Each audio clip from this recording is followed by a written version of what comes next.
perché ne ho l'opportunità. Grazie a tutte e tutti voi di seguirmi e vediamo un po' da che canale sto. Avevo intenzione di fare un video sulla spiritualità tibetana e quindi in questa occasione tratteremo del buddismo tibetano. Vediamo un po'.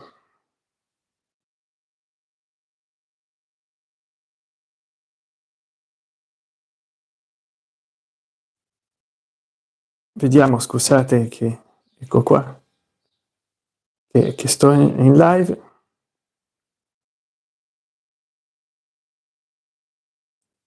Per riuscire a commentare i vostri commentari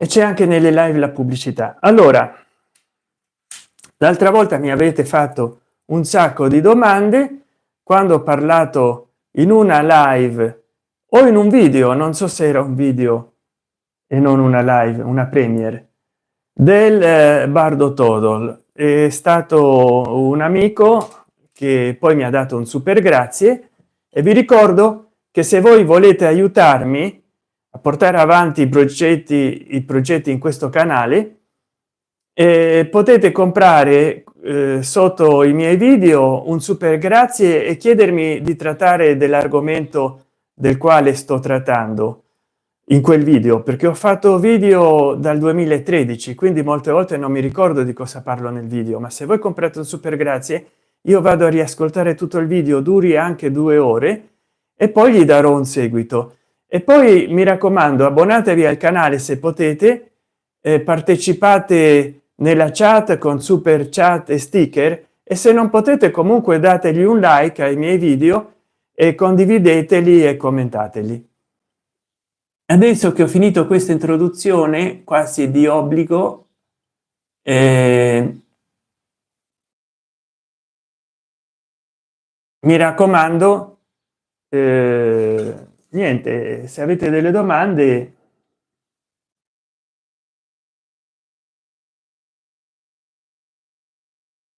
qua. C'erano 2 persone che mi seguivano e adesso nessuna. Qua c'ho un primo libro, un primo perché è quello che prendo per primo, di Jean M. Riviere, nato a Parigi nel 1903, e ha scritto Kala Chakra, iniziazione tantrica del Dalai Lama. Perché molti si chiedono che cosa sia il Kala Chakra, ma effettivamente è un qualche cosa molto importante. Poi c'avevo un libro, ma sarà per la prossima volta perché ne ho già abbastanza, di Lama Anagarika Govinda, che tratta anche lui sempre nei tipi della Mediterranea. Vediamo un po' se posso andarlo a trovare, perché magari non lo trovo adesso. Dopo eventualmente vado a cercare anche quel libro. Ma di Lama Anagarika Govinda ho un altro libro molto interessante, ma questo ve lo consiglio per delucidare riguardo il Kala Chakra e il mito del re del mondo. L'esistenza di un regno misterioso e nascosto in qualche luogo dell'Asia, centro di pace e di gioia, inaccessibile, i cui saggi e felici abitanti sono immortali, si ritrova in molte tradizioni. Nella nostra epoca i misteri dell'Agartha, descritti da San Yves de Alveidre, da Ossendowski e studiati da René Guénon, né il re del mondo, riflettono la stessa credenza. La si ritrova negli Stati Uniti nello Shangri-La degli orizzonti perduti di James Hamilton, e il presidente Roosevelt, che credeva nella sua esistenza, denominò Shangri-La l'attuale Camp David. Jean M. Riviere ha studiato questo problema alle radici. Il regno nascosto di Shambhala appartiene alla tradizione buddista tibetana e la sua minuziosa descrizione esiste nei testi canonici tibetani. I lama ne ammettono tanto più la realtà, dato che Shambhala, con il suo lignaggio reale sempre vivente, è la fonte della più alta iniziazione segreta del buddismo tibetano, il Kala Chakra, che nella nostra epoca è conferita soltanto da sua santità il Dalai Lama. L'autore studia i testi riferendosi a questa straordinaria tradizione, espone la storia del Santo Regno e riporta le diverse narrazioni concernenti la sua esistenza, nonché la descrizione dei sentieri che vi conducono. Egli descrive altresì le diverse iniziazioni tantriche tibetane che in essa sono impartite, raccoglie le tradizioni che riguardano il simbolismo universale del regno segreto ed espone quello che può essere considerato come il messaggio di Shambhala, che investe l'intera umanità. Per questo bisogna ritornare alle fonti, capito? Leggere riguardo ciò che è veramente la tradizione, non che la gente, i giornalisti soprattutto, vanno a intervistare i politici, i cantanti, i rockers riguardo ciò che è il tantrismo. Che ne sanno loro? Devono leggere opere che sono realmente tantriche. Ecco, parlando di tantrismo, Lama Ganchen, autoguarigione 2. Io purtroppo non ho potuto comprare l'autoguarigione 3, autoguarigione tantrica per il corpo e la mente, un metodo per la pace interiore universale che collega questo mondo a Shambhala, capito? Kala Chakra, Ngalso, sempre c'è di mezzo Shambhala. Questo è che io sono andato all'istituto l'Amazon K di Pomaia, che sta vicino Pisa, a qualche ora di autobus, peraltro in stradine tortuose in salita. Sono andato nel 94 96 1994 1996. È un libro molto bello, edito all'epoca, era edito dalle edizioni Sung Rab Milano, è molto illustrato,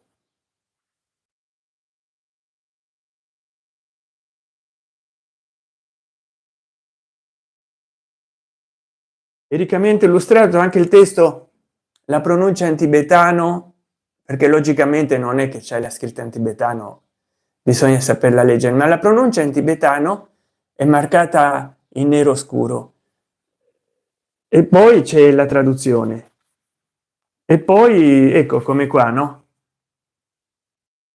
Le puja, i mantra, le sadhana, e qua c'è uno yoga, una descrizione dello yoga abbreviato dei chakra, molto completo come manuale per avere una pratica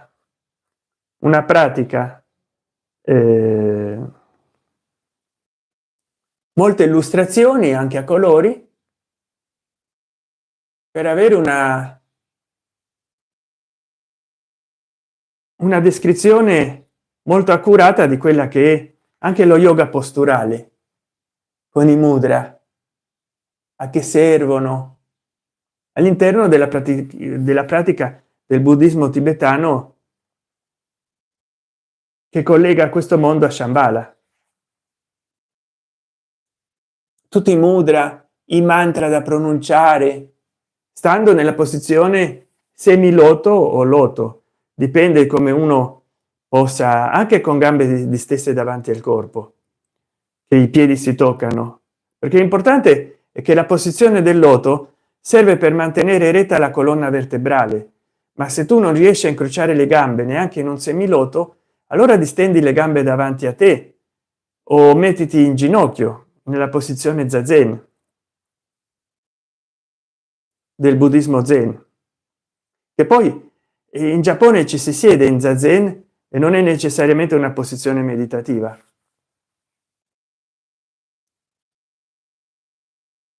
I Amogashi di chakra segreto. Bene, e questo è di Lama Ganchen. Naturalmente se voi avete qualche domanda da fare, mi raccomando, scrivete qua sotto nella chat.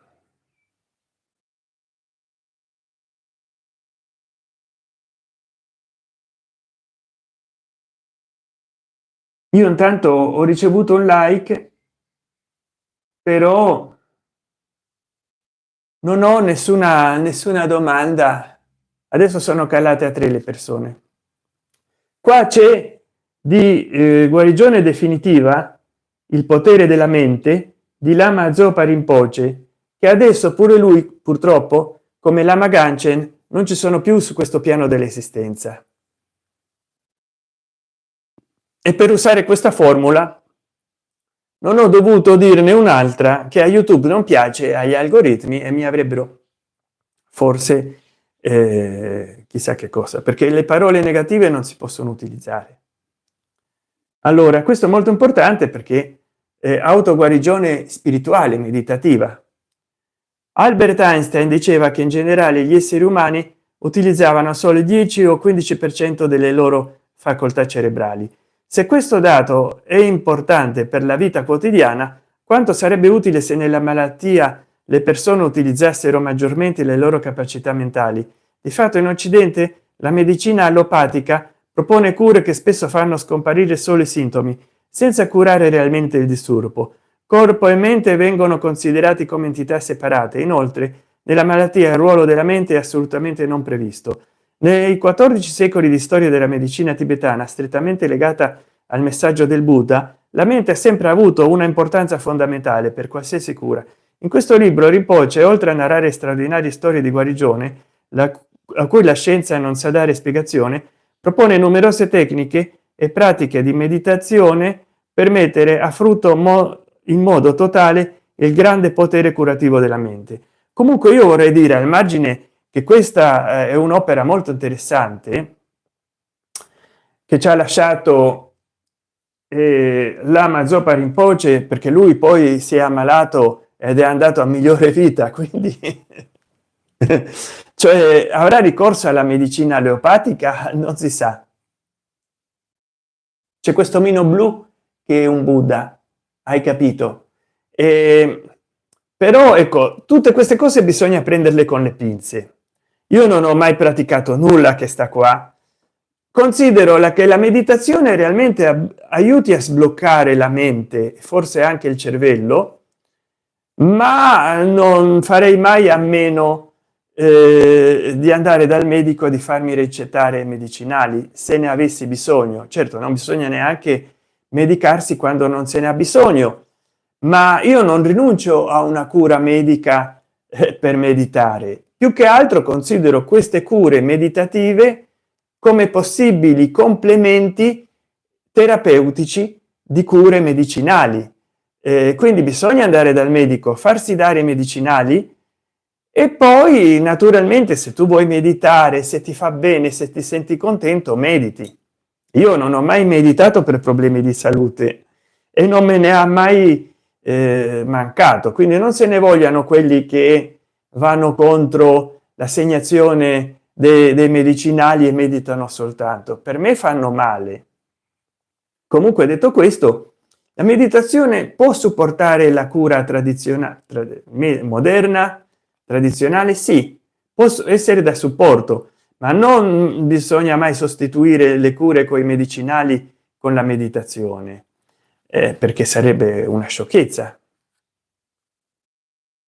che porrebbe allora prefazione del curatore, vabbè, il potere di guarigione della mente, la natura della mente, e quindi inizia bene proprio il libro spiegando quali sono questi, la meditazione e la medicina.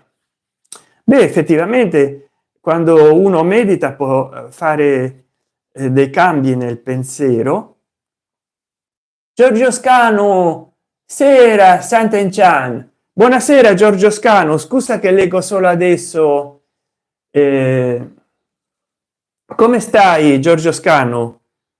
La riuscita della guarigione, è logico che meditando la mente si equilibra sempre di più, ma lo scopo della vita, già quello è una larga pretesa, no? Qual è lo scopo della vita? Chi lo conosce qual è lo scopo della vita?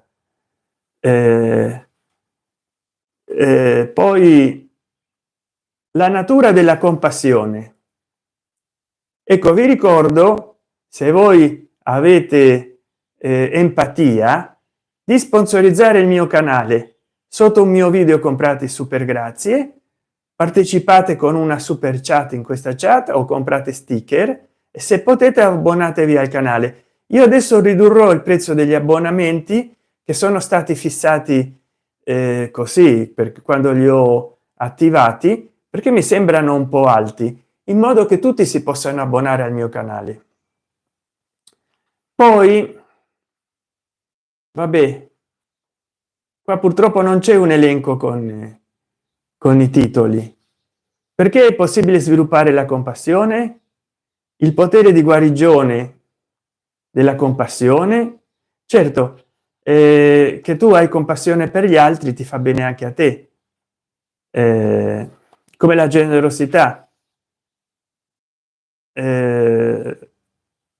fa bene a te e fa bene a chi la riceve, ma anche i guaritori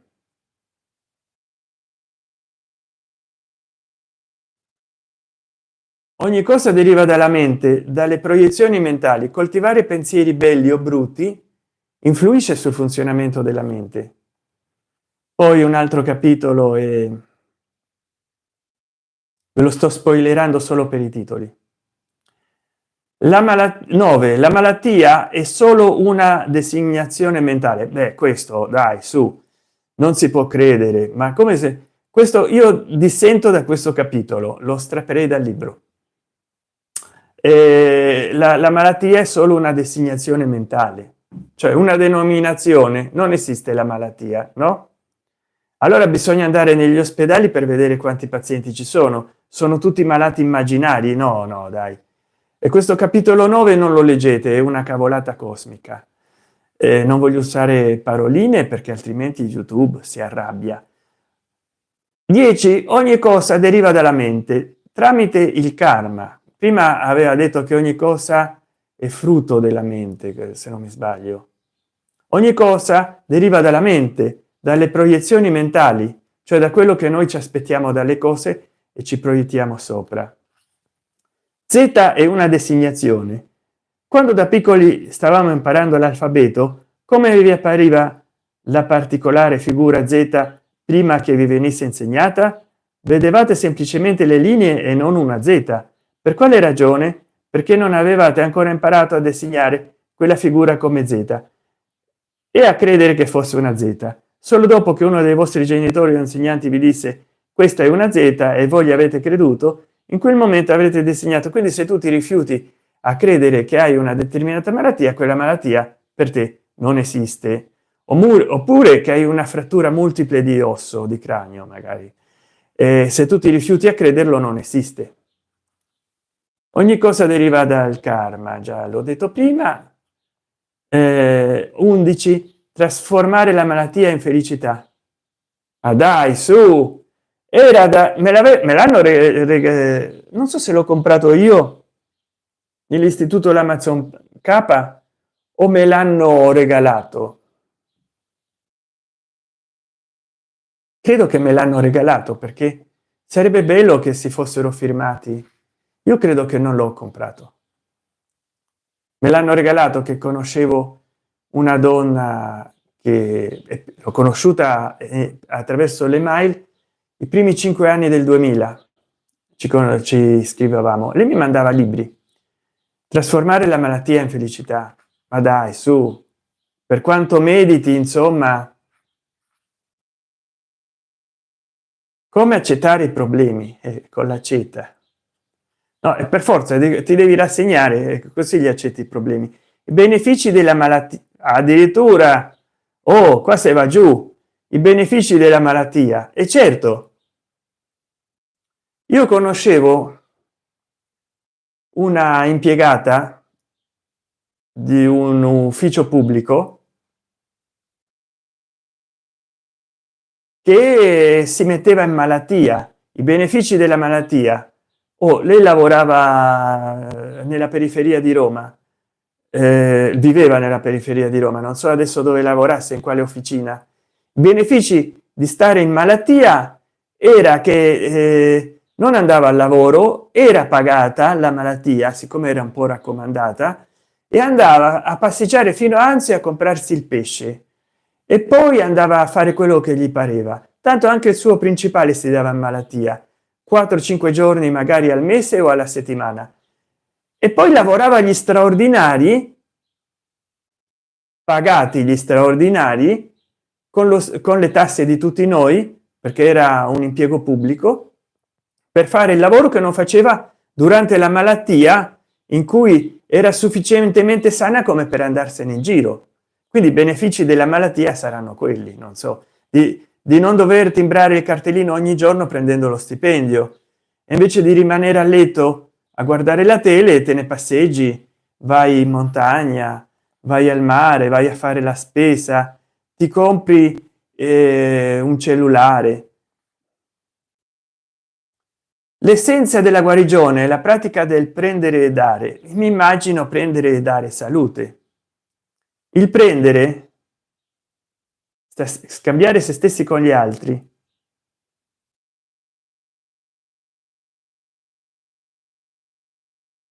scambiare se stessi con gli altri.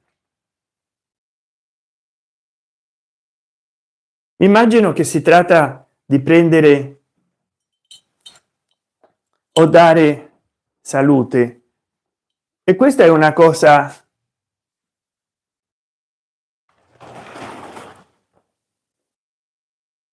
un po' strana, una cosa un po' strana, no? Non trovate? Beh, ci sono aspetti della religione tibetana che non hanno nulla a che invidiare con la religione cattolica. Vabbè, non mi dilungo di più. Cioè, alla fine, a parte la meditazione, qua la seconda parte è le pratiche di guarigione, e certo le trascuriamo. Trattandosi di un libro di guarigione meditativa, ci sarà la meditazione, semplici meditazioni di guarigione, la meditazione di guarigione della luce bianca. Durante la meditazione di guarigione della luce bianca si purificano 4 fenomeni: la malattia, il danno causato dagli spiriti, le azioni, il danno causato dagli spiriti, sì, chi prende troppo spirito, chi prende troppo whisky, grappa, favorisce la malattia. Il danno causato dagli spiriti favorisce la malattia, ma non è la sua causa principale. La causa principale della malattia e di ogni altro problema che sperimentiamo sono le impronte mentali negativi. Quindi se hai il colesterolo alto non è un'impronta non è perché mangi troppi grassi, è perché c'hai un'impronta mentale negativa nel nostro continuum mentale. La motivazione, la dedica, la meditazione, qua ci sono delle puja, delle sadhana, dei rituali, cioè puja, sadhana, rituali di diverso tipo. Ma la home è composta dai 3 suoni. Allora, questo è il mantra della guarigione: Bekadze, Bekadze, Maha Bekadze. E poi Om, vabbè, il mantra universale che è come il prezzemolo nei mantra. mi sono ricreduto, era un libro che da anni volevo leggere, non avevo letto oltre l'introduzione e adesso non so se lo leggerò perché cioè è questo, che le malattie sarebbero provocate dal karma, insomma non so se YouTube mi monetizzerà questo video. E poi qua una strana liberazione, vite tibetane nelle mani dei cinesi, che ormai non si parla più, che i cinesi si sono presi il Tibet, hanno occupato il Tibet, lo hanno invaso. Sono parole che si possono dire perché le usano per l'Ucraina, si usano per la Palestina nei video che sono sponsorizzati, patrocinati, che hanno la monetizzazione. Il Tibet, la Mongolia interna e la Manciuria stanno sotto il dominio cinese, come gli uiguru, l'ho detto in un altro video anni fa, che quello sì me l'hanno demonetizzato, ma cercherò di andare piano coi termini. Gli uiguru i comunisti cinesi li vogliono rieducare perché sono la minoranza cinese ma di fede musulmana, così come vogliono rieducare forzatamente, perché è una caratteristica del comunismo, i tibetani. Non solo si sono annessi il Tibet, ma gli hanno distrutto templi, monasteri. Sappiamo poi che una religione praticata integralmente rifiuta certi aspetti della vita moderna, ma d'altra parte un popolo deve essere libero di autodeterminarsi. Ecco, intanto che la mia live si vede sul cellulare, un popolo deve essere libero di autodeterminarsi, non dobbiamo ergerci noi a giudici di quello che è giusto e corretto credere, anche se può sembrare antimoderno e antiscientifico. Invece bisogna accettare quello che gli altri credono, le convinzioni altrui. E a questo punto parliamo di meditazione prima di andare a prendere, ma mi sembra che era sempre un libro su, o un'introduzione al tantrismo o al kala chakra di Lama Anagarika Govinda, quindi ve ne potrò parlare un'altra volta se qua sotto qualcuno nei commenti, quando questa live non sarà più una live, mi lasciasse scritto bel video, adesso voglio che tu mi parli del libro di Sri Anagarika Govinda, perché tanto ormai ho fatto 28 minuti di live e non mi va, sono stanco a quest'ora della notte. Allora vi dico come si medita, per esempio con un rosario di 108 grani che di semi di una pianta, ma può essere anche come quello che ho al collo, che è proprio tibetano, perché con questi granelli tu puoi contare le decine di giri, le centinaia, poi le migliaia, le decine di migliaia. Ci sono pratiche di mantra che arrivano fino ai milioni di recitazione. Allora si inizia magari facendo un giro qua. Questo rappresenterebbe lo stupa, il monumento sepolcrale di Buddha, almeno nel buddismo, nell'induismo non so. E sì, per esempio Om Mani Padme Hum, Om Mani Padme Hum, Om Mani Padme Hum, Om Mani Padme Hum, Om Mani Padme Hum, Om Mani Padme Hum, Om Mani. Si può andare lentamente fino ad arrivare veloce. I più esperti buddisti tibetani Om Mani Padme Hum, Om Mani Padme Hum, Om Mani Padme Hum, Om Mani Padme Hum,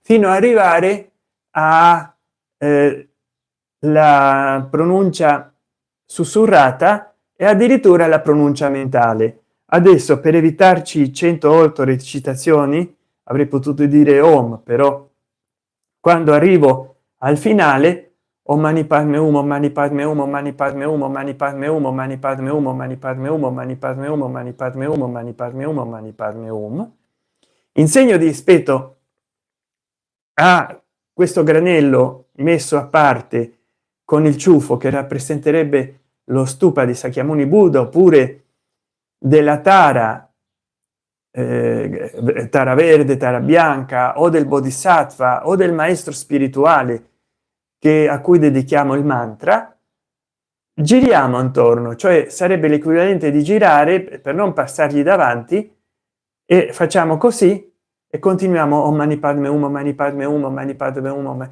Quindi non è che lo contiamo, ma non passiamo dritto da qua a qua, da qua a quello seguente, dall'ultimo al primo, no, in pratica ritorniamo indietro da dove siamo venuti, capito? Ritorniamo indietro, Om Mani Padme Hum, Om Mani Padme Hum, Om Mani Padme Hum, Om Mani Padme, prendendo il tempo necessario a calmarci, cioè non deve essere, non ci dobbiamo eccitare, non ci dobbiamo esasperare. Il mantra va recitato con la velocità che possiamo sostenere senza innervosirci, alterarci, agitarci, eccitarci. È logico che se abbiamo molta abilità nel recitare il mantra non dobbiamo stare Oh Mani Padme il più lento possibile, che magari ci addormentiamo. Possiamo Mani Padme Mani Padme Mani Padme Mani Padme però non dobbiamo andare incontro a iperventilazione, a eccitazione, e per me quindi la meditazione, non solo buddista e non solo del buddismo tibetano, è un'occasione di rinforzare la mente. Poi che altro si può dire del buddismo tibetano? Che molti si confondono e credono che il mettiamo sogno, molti si confondono e credono che il buddismo tibetano sia tantrismo e che il tantrismo sia da ricondursi esclusivamente a una determinata pratica amorosa, diciamo, perché non voglio utilizzare parole che poi YouTube consideri o i suoi algoritmi esplicite. Però il tantrismo tibetano non è solo quello, è spiritualità, è sacralizzare l'atto dell'amore, e il buddismo tibetano è il buddismo mahayana, perché si compone di tab e sherab, metodo e saggezza. Allora il tantrismo è il metodo, la tecnica che si deve impiegare per meditare, ce ne sono tante, non solo la meditazione, ma la saggezza è il buddismo mahayana, e la scuola del buddismo mahayana che hanno adottato prevalentemente in Tibet e non in India o in altri luoghi, e del Saudrantrika, Madhyamika Saudrantrika, qualcosa del genere. Non mi sono preparato, non ho scritto appunti, ma è la vera scuola filosofica del buddismo tibetano, Madhyamika Saudrantrika. Ripeto, il tantra, il tantrismo è soltanto un metodo, che poi in Tibet sono confluite le due scuole di pensiero, il metodo e la saggezza Madhyamika Saudrantrika del Madhyamika, del buddismo mahayana, e il tantrayana in quella che è conosciuta come la scuola adiamantina, cioè il Vajrayana. Il buddismo tibetano e il buddismo vajrayanico, che ha fuso la scuola Madhyamika Saudrantrika del Mahayana con il tantra. Ecco cos'è il Vajrayana, che è la scuola diamantina, cioè dura come un diamante, che io avrei anche degli oggetti rituali da ma cercate sul web Vajra e Vajrayana. Il Vajra è un accessorio liturgico anche correlato da campana per meditare e per praticare le puja e le sadhana, oltre che per recitare mantra. Ma se non hai studiato come utilizzare quegli accessori, certo a noi tutti ci piace avere qualcosa del buddismo tibetano, ma il più delle volte a una persona che non ha iniziazioni e studi meditativi la campana e il vajra gli possono servire come ornamento magari nell'altare, sperando che gli portino buone vibrazioni, ma non a effetti pratici, perché dovrebbe utilizzarli meditando. E quindi, come dire, vi volevo parlare di altri libri e vedo che adesso siete 12 persone. Sono molto contento che mi seguiate in 12, e se avete delle domande sul buddismo tibetano fatele, aprovechate. Si tienen algunas preguntas sobre el budismo tibetano, hagan las preguntas en la chat sobre el budismo tibetano. If you have some question about Tibetan Buddhism, please write your questions on the chat. Ho cercato di dirlo. Poi se potete comprate un super chat. Vedo che ancora stiamo a zero. Io ho bisogno di finanziazioni, di sponsorizzazioni, di tutta quella roba lì, insomma. Mi piacerebbe molto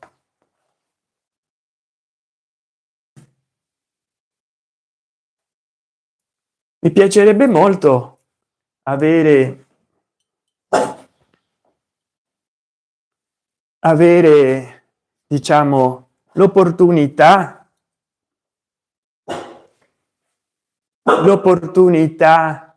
di volevo andare in biblioteca per farvi vedere dei libri, ma tanto già all'inizio di questo video vi ho parlato di libri e mi piacerebbe parlarvi di altri libri, ma sarà per un altro video, perché io non so, da un momento a un altro questa chat si ha da interrompere e quindi non voglio occupare il tempo parlando che poi non leggo la chat. Ah, ecco, scusate, impegnato come stavo ad andare in giro. Sera, dottor, hai le campane tibetane? Cos'è la collana? Ciao Alessandro Arcangeli. Sì, ho una campana tibetana e 2 vajra, e questa è una rosario. In realtà non è un rosario, è un mala, perché non è fatto con legno di rosa ed è tibetano. Come vedi qua c'è per contare i giri del mala, ne ha 10 e 10, quindi tu inizi a contare i primi 10 giri alzando una pallina alla volta, che poi è piatta, la allontani dalle altre in modo da sapere un giro, 2 giri, 3 giri, 4 giri, sono 10. D'altra parte fai 20 giri, 30 giri, poi dipende che memoria hai, e poi alla fine puoi fare 1000 giri, 10.000 giri. Ci sono delle pratiche meditative, delle puja, delle sadhana, dei rituali nei quali devi contare milioni di mantra. Per quello ci sono queste cose qua. Alcuni rosari o mala ne hanno 5 di questi per andare alla grande, per ricordarsi tutte le decine, le centinaia, le migliaia, le decine di centinaia. Comunque ho spiegato prima come utilizzare il mala o rosario buddista indù. Inizi che fai o mani padme hum, mani padme hum, mani padme hum, o qualsiasi altro mantra buddista o indù. Quando arrivi alla fine, all'ultimo, o mani padme hum, giri, non salti a questo da quest'altra parte, ma ritorni da dove sei venuto, in rispetto a questo centrale che sarebbe lo stupa o il monumento al Buddha. E quindi o mani padme hum, mani padme hum, e quando arrivi di nuovo alla fine o mani padme hum, mani padme hum, mani padme hum, mani padme hum, o mani padme hum, arrivi fino qua e giri di nuovo e vai e ritorni indietro, mani padme hum, mani padme hum, mani. Questo si usa nello stesso modo. Sono di 108 grani, ce ne sono più piccoli, da 10, da polso, no, ma anche da 60, 66. E che strano che qua non appare non appare l'intervento di Alessandro Arcangeli. In questo cellulare sì, ma in questo no, e mi sto trasmettendo da questo. Come è possibile? Sarà karma, karma, oppure che stanno selezionati tutti i messaggi. Che strano. Allora mettiamo filtri chat, messaggi principali. Ecco, adesso si vedono tutti i chat, tutti i messaggi di nuovo. Ecco, adesso sì, li leggo tutti. Allora mi raccomando, Alessandro Arcangeli, innanzitutto dimmi come sta Mario Circello. Hai più saputo nulla? Sì, sì, adesso ho dovuto selezionare messaggi più importanti e poi ritornare a selezionare tutti i messaggi. Allora, hai più saputo nulla di Mario Circello? Io sono arrivato a 65 dollari. Se puoi comprare un super chat mi aiuteresti molto. Prima di dicembre forse potrei arrivare, o a dicembre, a ritirare i 100 dollari. Ne ho 65.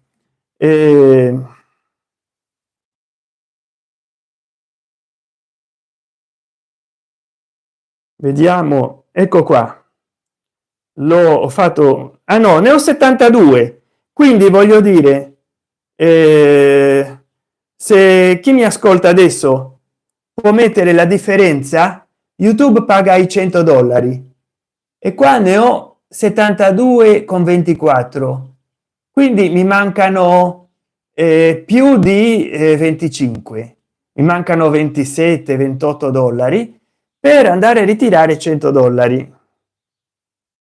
Siccome ti pagano un mese dopo che è entrato il denaro, magari ce la faccio a ritirarli a dicembre. Quindi caro Alessandro Arcangeli, se puoi comprare un super chat, oppure un super grazie, o abbonarti al canale, o comprare uno sticker, se compri un super grazie o un super chat, il tuo commento si evidenzierà. Vedi, 72 con 24, mancano 27 dollari per arrivare ai 100, perché purtroppo prima di 100 non te pagano. Poi questo cellulare è un po' lento. Ah no, c'era l'immagine qua che vediamo un po' le statistiche.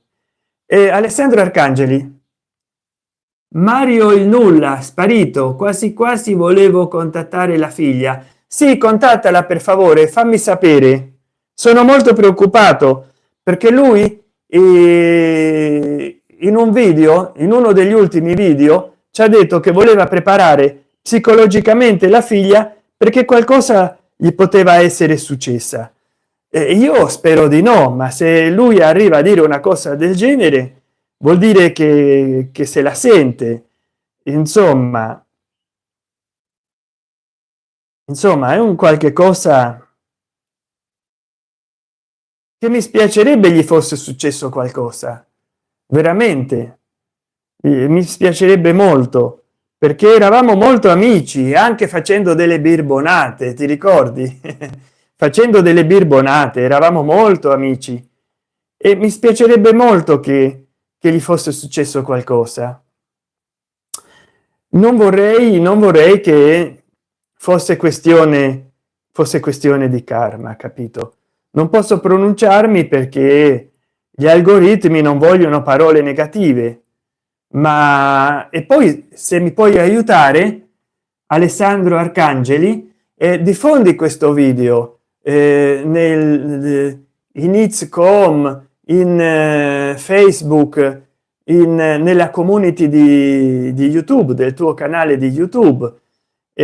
Fa che si moltiplicano le visualizzazioni di questa live a tempo, perché poi esce in formato verticale e va nei feed degli short, caro Alessandro Arcangeli, perché anche così, anche se non mi puoi comprare un super grazie, almeno aiutami condividendo quante volte puoi, ti è possibile, questo video affinché lo vedano tanto come live come qualsiasi altra cosa. Intanto le visualizzazioni stanno aumentando, picco di visualizzazioni, spettatori simultanei 9,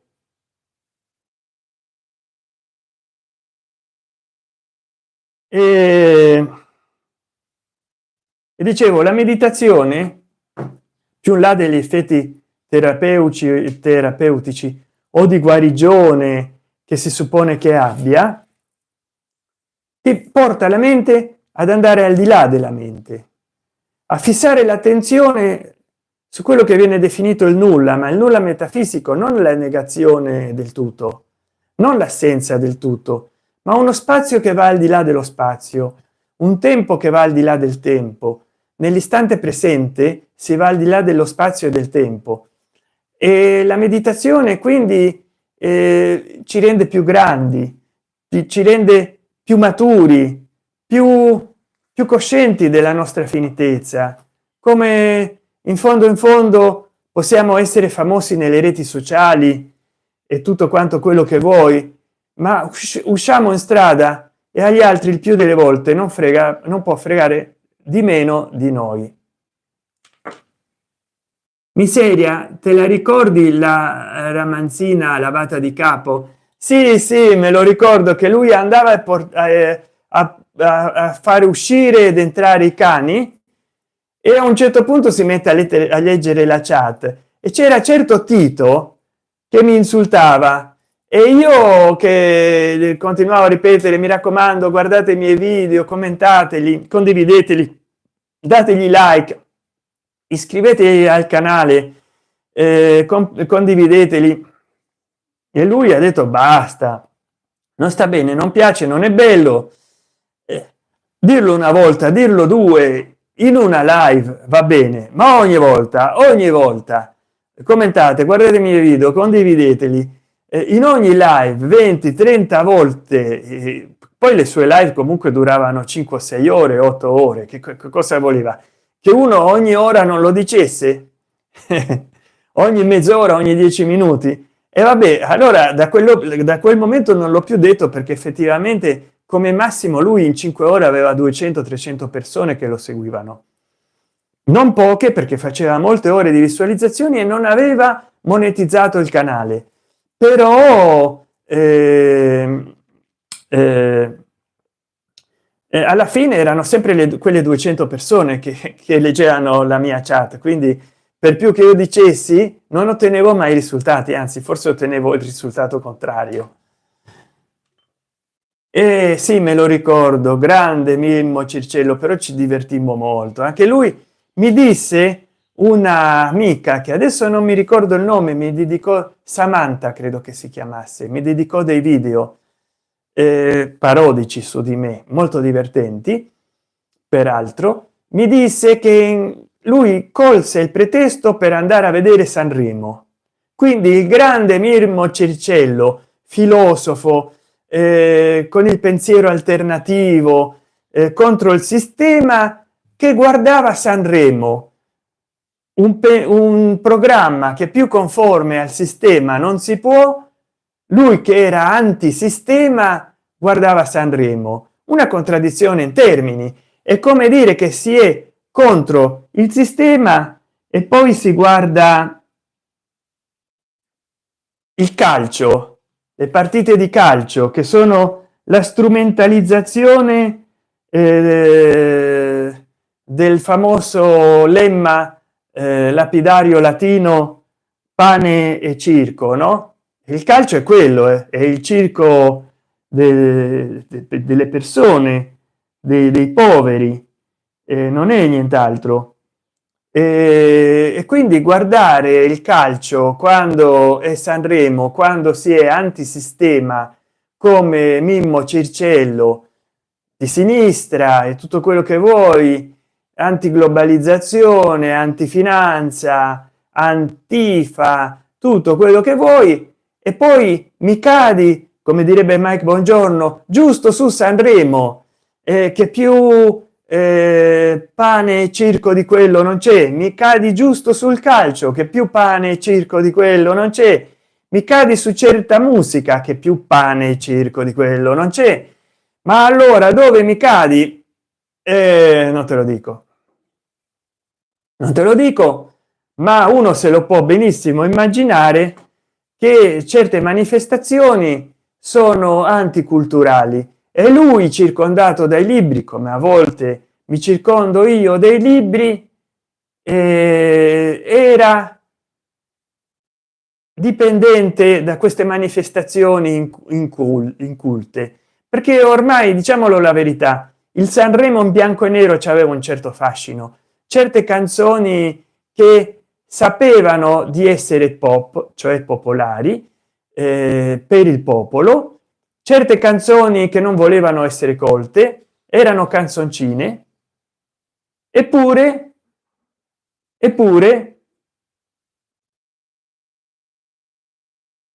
loro negli anni 50, 60, 70, forse anche 80, quando già c'era il colore, facevano della musica popolare che aveva la pretesa di essere popolare. Invece adesso ci mettono tante cose, aiuti umanitari, un momento.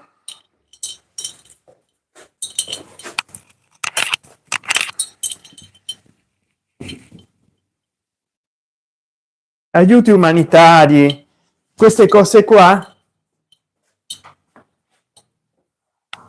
che invece la mia cagna ha fatto pipì nel pavimento, che invece, diciamo, tutte queste cose vogliono abbellire un prodotto che è sempre lo stesso negli ultimi 50, 60 anni, voglio dire 70, canzonissima prima di Sanremo, e poi hanno trovato Sanremo, ma non cambia in essenza nulla, anzi in assenza. Allora, che dire della meditazione buddista? Innanzitutto buddista tibetana, perché abbiamo parlato oggi del buddismo tibetano. Innanzitutto guardare l'introduzione e l'apertura del video, dove ho parlato di alcune letture per introdurvi quei libri, e poi dire che molti credono che esistono vari tipi di buddismi, buddismo thailandese, buddismo di Sri Lanka, buddismo tibetano, buddismo dell'India. Invece no, come dottrina esiste un solo buddismo, perché come ha detto il Dalai Lama, abbiamo un solo Tripitaka, un solo canone per monaci e un solo canone per laici, cioè e le storie di Buddha, cioè il Tripitaka sono le 3 canaste, adesso non mi ricordo qual è la prima, un solo Dharmakaya, non so che cosa, adesso sono anni che non leggo di buddismo. Però vediamo un po' di cambiare.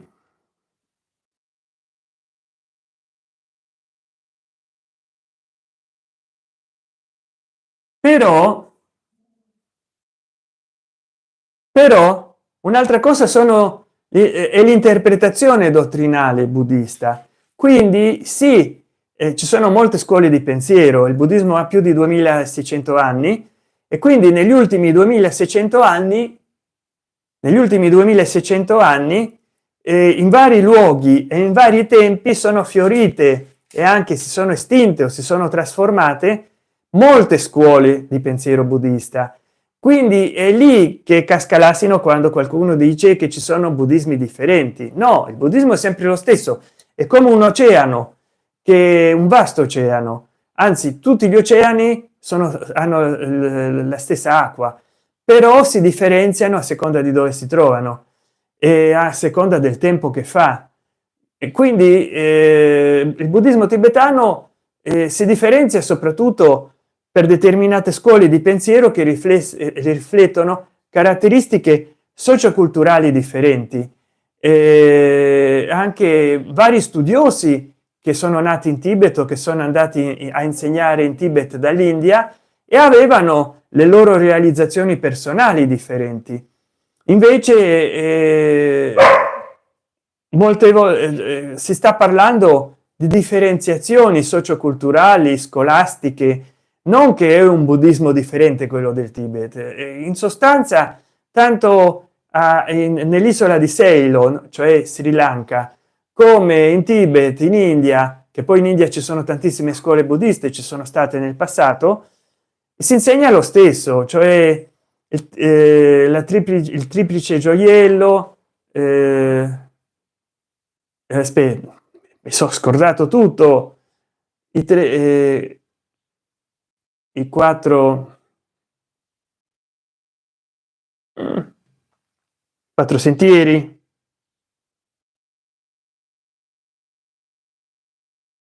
Qua è lento il cellulare, salvami. Allora,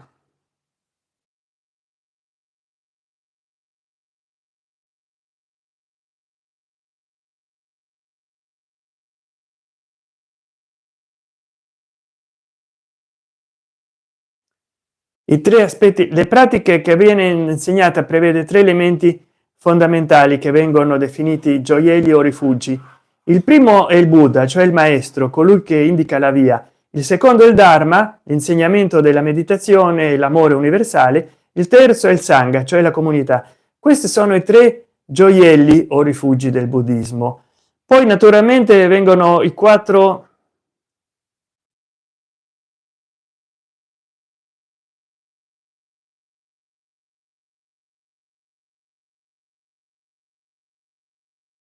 le quattro nobili verità, che sono anche queste universali per tutti i buddisti. Le quattro nobili verità sono: c'è la sofferenza, c'è una causa o un'origine della sofferenza, c'è una cessazione della sofferenza, c'è il sentiero, la quarta nobile verità, che conduce fuori dalla sofferenza, ossia l'ottuplice sentiero. Quindi la quarta nobile verità è l'ottuplice sentiero. E che cos'è l'ottuplice sentiero? Che la quarta nobile verità, questa forma di elencare le cose si chiama memotecnica, ti aiuta a memorizzare i numeri. Allora, l'ottuplice sentiero la retta è diviso in la retta visione, la retta intenzione, la retta parola, la retta azione, il retto modo di vivere, il retto sforzo, la retta presenza mentale, la retta concentrazione. E quindi tutto questo ti permette di raggiungere, essendo la quarta nobile verità, l'emancipazione dal samsara, dal regno della sofferenza,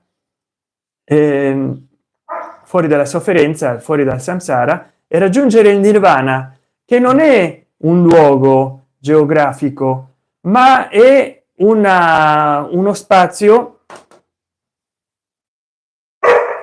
diciamo, fuori dal tempo e fuori dallo spazio,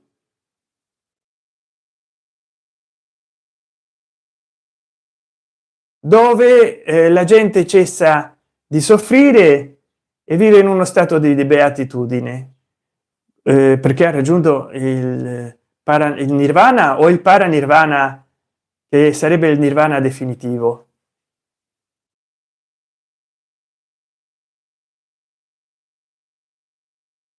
E quindi, come dire, tutto questo sarebbe l'emancipazione spirituale buddista dalla sofferenza, dal male, dalle azioni che non sono rette, dalla bugia, da tutte queste cose. E quindi, come dire, adesso vengo.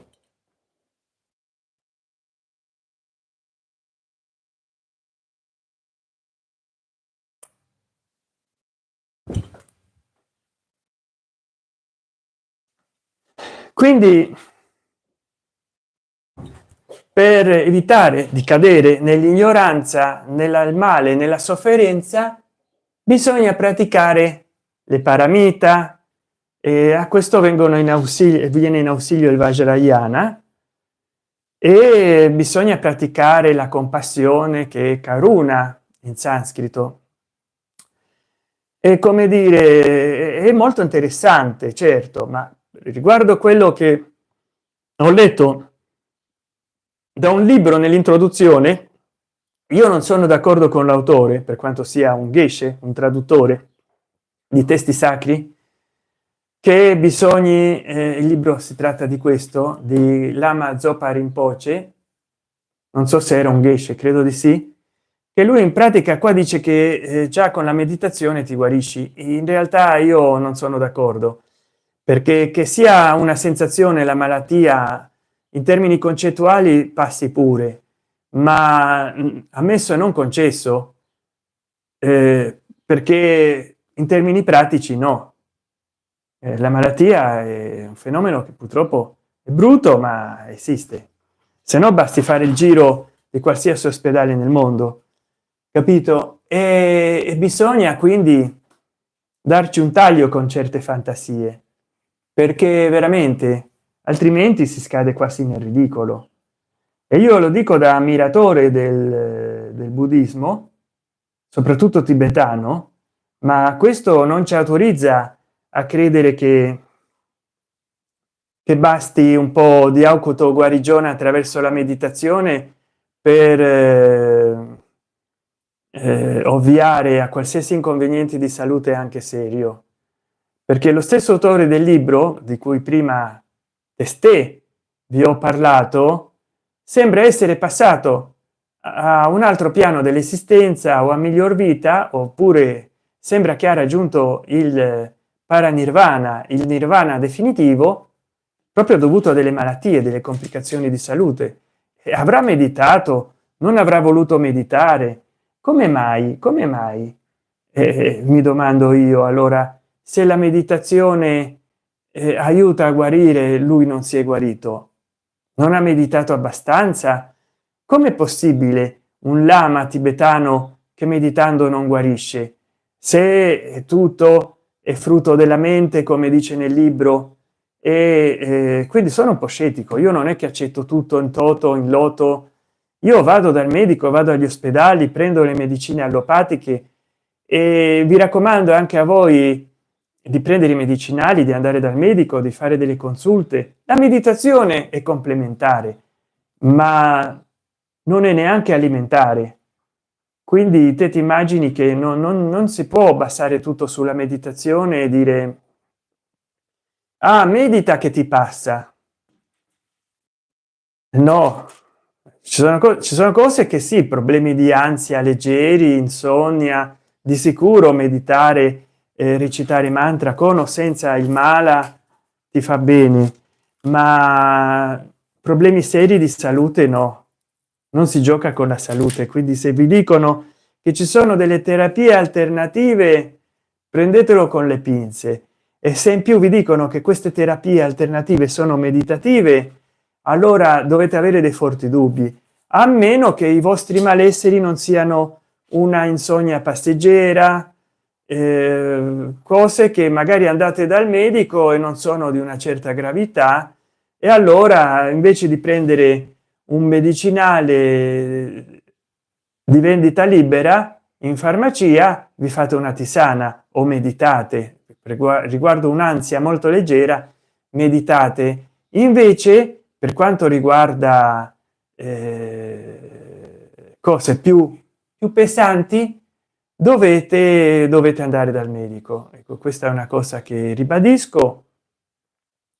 Poi mi seguite in 7 e come sempre non scrivete, e scrivano qua in la chat.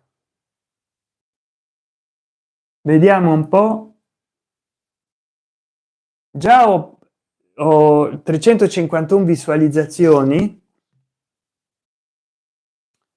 351 visualizzazioni, 353 picco spettatori simultanei, 12. Complimenti, grazie di seguirmi così. 219 visualizzazioni vengono dal feed degli short, diretta sconosciuta 94, feed dal vivo verticale 27, funzioni di navigazione 7 e notifiche 3. Bene, aumenta di 10 ogni 30 secondi le visualizzazioni. Adesso sono 600, no, sono 362 visualizzazioni, tempo stimato di 3 ore e 10 minuti, 3 ore e 20. Vediamo adesso, ho fatto scroll di nuovo, 365. E vi devo solo che ringraziare di seguirmi numerosi, pero nadie escribe acá abajo. Sé que me siguen muchos de Latinoamérica y si tienen preguntas, bueno,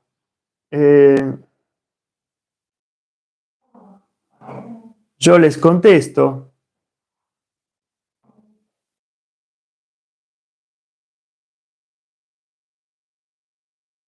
A ver,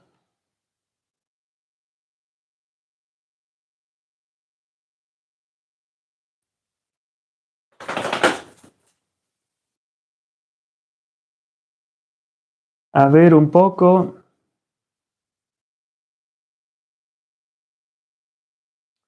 Acá vienen mis perras, mis perros y me rodean, me están abajo, arriba. Y ustedes díganme, ¿han practicado la meditación budista? ¿Han practicado alguna meditación? ¿Se han ocupado del budismo tibetano? ¿Conocían que el budismo tibetano fue invadido? El budismo tibetano. Sí, el budismo tibetano sufre de la invasión en Tíbet de una potencia que ahora todo el mundo elogia por sus productos industriales. El Tíbet fue invadido y ustedes lo sabían. Ahora ya caló el número de personas que me sigue en 4 y en el celular acá 2.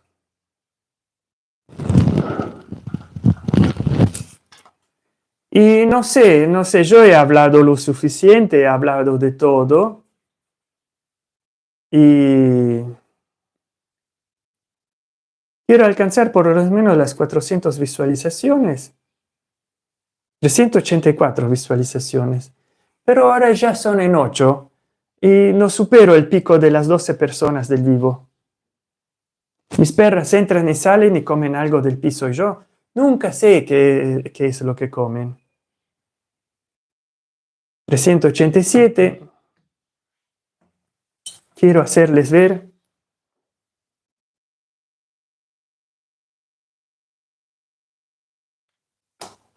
bailan mis perras.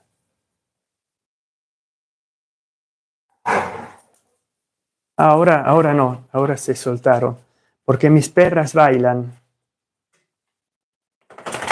Tenía la pantalla ocupada porque, pero es así.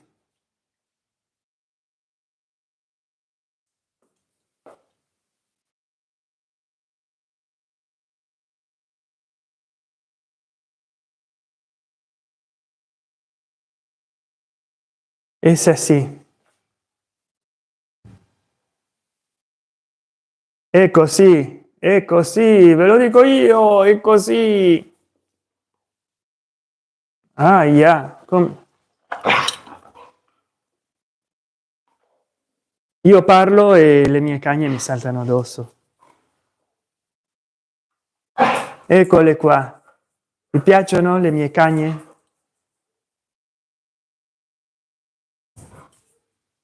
Vi piacciono le mie cagne? Vi piacciono?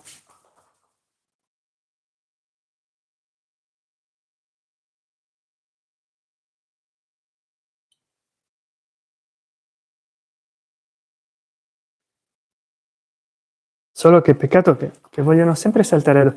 Prima stavano tutte e due inalberate, si saltano addosso. Chissà se lo fanno di nuovo. Stanno proprio in piedi e si saltavano.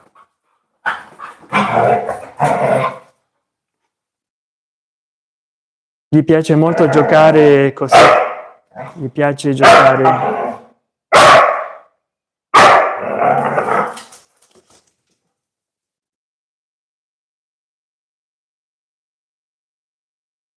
mi piace giocare in questo modo.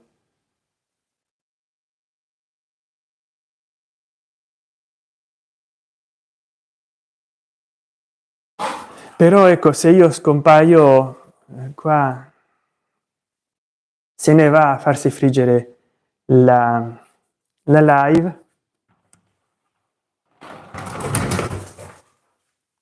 E io cerco, oh, sono ritornato io, interesso più io delle mie cagne. Ah, queste si saltano addosso e mi saltano pure addosso a me. Aia.